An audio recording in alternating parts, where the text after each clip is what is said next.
हम लोगों ने ये तय किया है कि इस बार हम लोग रामनवमी का शोभा यात्रा नहीं निकालेंगे। इसका मुख्य कारण है कि 10 तारीख को हम लोगों ने आवेदन दिया था लाइसेंस के लिए, और आज रामनवमी के दिन सुबह में हम लोग को फ़ोन किया गया कि आकर कर यहाँ पर अपना लाइसेंस दे लीजिए, जबकि लाइसेंस हम लोग को एक दिन पहले मिलना चाहिए था जिससे हम अपना तैयारी कर सकें। प्रशासन का सख्त आदेश है, किसी भी लाउड स्पीकर वाले को भी जब तक आपको लाइसेंस नहीं मिलता आप लाउड स्पीकर नहीं बजाइएगा।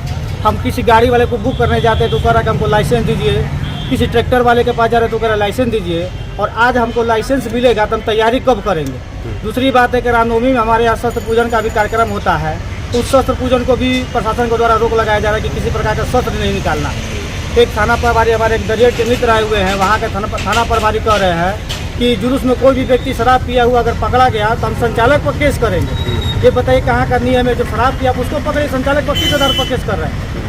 डेहरी नगर परिषद में कुल 14 पूजा समिति है जिसके द्वारा रामनवमी का पूजा शोभा यात्रा निकाला जाता है, जिसमें से 11 लोगों का समर्थन हमको मिला है कि हम लोग इस बार शोभा यात्रा नहीं निकालेंगे।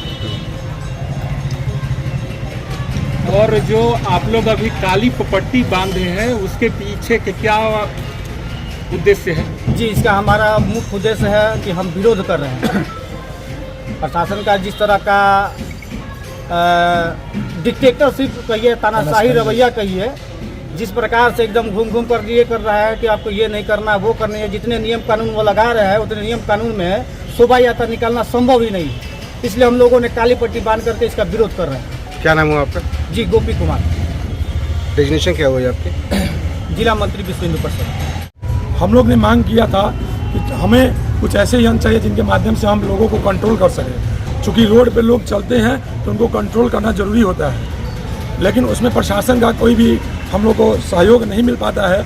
और हर साल जितने मतलब पाबंदी होती है हम लोगों के पर्वों और त्योहारों पे लगा दिया जाता है। जैसा कि गोपी जी ने बताया, दरिया के कार्यकर्ता जब थाना में जाते हैं तो वहाँ के थाना प्रभारी कहते हैं कि सुनो, कार्यकर्ता कहते हैं कि हमारा सर शाम के 4 बजे से रात्रि के 9 बजे तक शोभा यात्रा निकलेगी, तो वो तानाशाही रवैये में कहते हैं कि नहीं, तुमको तो अपना शोभा यात्रा 4 बजे से 6 बजे के अंदर खत्म कर लेना है। हमारे यहाँ शस्त्र पूजन की प्रथा है। हम लोग कहते हैं हिंदू सोदरा सर्वेना हिंदू पत्तो भय मम दीक्षा हिंदू रक्षा मम मंत्र हिंदू समानता। तो इस समानता के भाव से हम लोग लेके चलते हैं। हमारे पर्वों में हम किसी के साथ भेदभाव नहीं करते हैं। आज यहाँ पे जितने भी ध्वज लगे थे हमने उन सबको हटा दिया है। हम 11 कमेटी समर्थन के बाद हम लोग कोई शोभा यात्रा नहीं निकालेंगे, और ये संदेश प्रशासन को शांति का देना चाहते हैं कि इससे ज़्यादा आपको शांति और कहीं नहीं मिलेगी। और आप कहते हैं कि हाईकोर्ट का आदेश है, क्या जो हाईकोर्ट का आदेश वो चीज़ हम भलीभांति समझते हैं, हम लोग उसको पालन भी करना जानते हैं, लेकिन और